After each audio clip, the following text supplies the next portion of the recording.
Uh, Peace everyone, brothers and sisters. My name is Satya and I am an organizer for the Assert, Act Now to Stop War and End Racism coalition. Today we stand here to commemorate the indigenous people, not just mere as cultural assertion, but asserting the resistance of the indigenous people to colonization and imperialism. What started as a settler colonial project with genocide gave basis to the building of the US capitalism and the small capitalist class based on the continuous theft of the land of the original inhabitants of North America and the unpaid labor of enslaved African people. That colonization didn't end there. It morphed into other forms of oppression. Mass incarceration and racist policing are symptoms of the 400 years of brutal repression meted out to the African descended peoples in the US and genocide committed against the native nations. The US ruling class, in the form of both major parties, have continued to allow the destruction of native lands and mining and corporate agricultural interest in blatant disregard of indigenous sovereign rights. 33% of the native children live in poverty and many of the America's poorest counties are reservations. The crisis of missing and murdered indigenous women and the over-incarceration of native peoples show the illegitimacy of capitalism from its earliest inception in the Americas until today.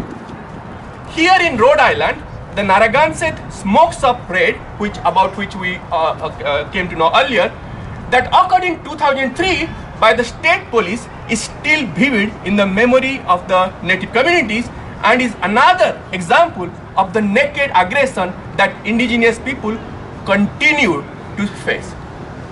Brothers and sisters, this subjugation of nationally oppressed people is not confined within the border of the United States only.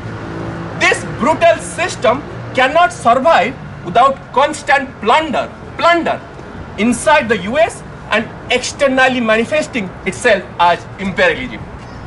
Plunder needs constant impingement on the sovereignty of nations. I'm going to talk about one particular example of that aggression. Bolivia.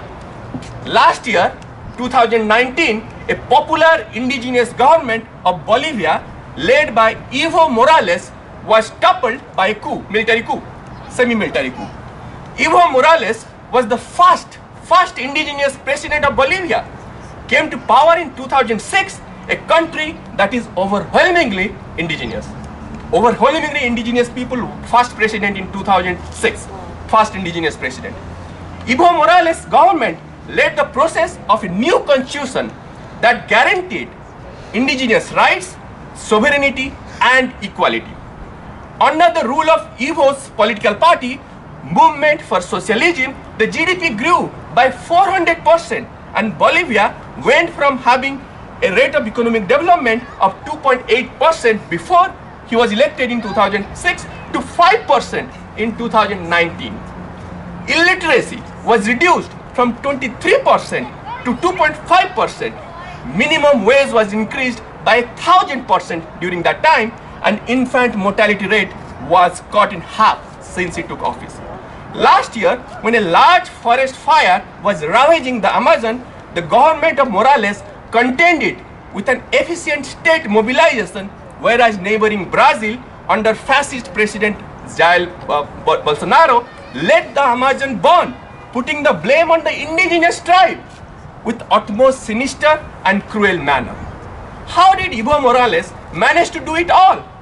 It was by nationalizing oil and gas wealth and other natural resources and use those resources for the people, using the profit not for a few but a majority of Bolivians. This change drew support from the working class of Bolivia, whose population is majority indigenous. But all these were not conducive to the tiny non-indigenous elites of Bolivia and the US ruling class. CIA plotted several times to topple Evo Morales' government. It is not just to convert another Latin American country to a capitalist market, but to directly plunder resources. Bolivia has the largest reserve of lithium, which is now used for batteries everywhere, from cell phones to electric cars. This was expressed by a statement by the techno-capitalist Elon Musk of electric car company Tesla, who boasted most arrogantly to describe the coup in Bolivia. We will coup whoever we want. Earlier, capitalism was possible due to plunder. Now, capitalism is continuing to plunder. The ultra-right-wing, racist, indigenous-hating government that came to power with this coup, with the interim president of Jeanine Áñez, immediately rolled back on the gains during the Evo Morales government. Áñez went on privatizing spree and has ruled with severe political repression. But it won't last. Coming election, which is next week actually, all the predictions show that people overwhelmingly want movement for socialism back in power. So to conclude, brothers and sisters, this Indigenous Peoples Day, we need to remember that the system of oppression is transnational. We must recognize the same system of capitalism that propagates war abroad, that murders indigenous socialist leaders in Bolivia and violently imposes neoliberalism in Chile and Ecuador, is the same system that guns down native, black and brown people every day within the United States. Working class people all around the world are standing up and rejecting the global capitalist system that consolidates wealth into the hands of few, and we must join them. Standing together for the sovereignty of indigenous people is paramount, as is standing for the defense of the rights of people around the world to decide their own leaders, to determine how their communities will be run and by whom. The time is now to struggle collectively, take care of each other, and organize ourselves to take power away from people who rule and run this country, the business people and the so-called politicians who profit off the murder of people around the world, here and around the world. Our fight back can succeed with a multinational unity in struggle, with asserting sovereignty of indigenous people and also fight back against imperialism. The capitalist class and its aggressors don't outnumber us. We are more than them. We outnumber them, but we need to out-organize them. Thank you, brothers and sisters.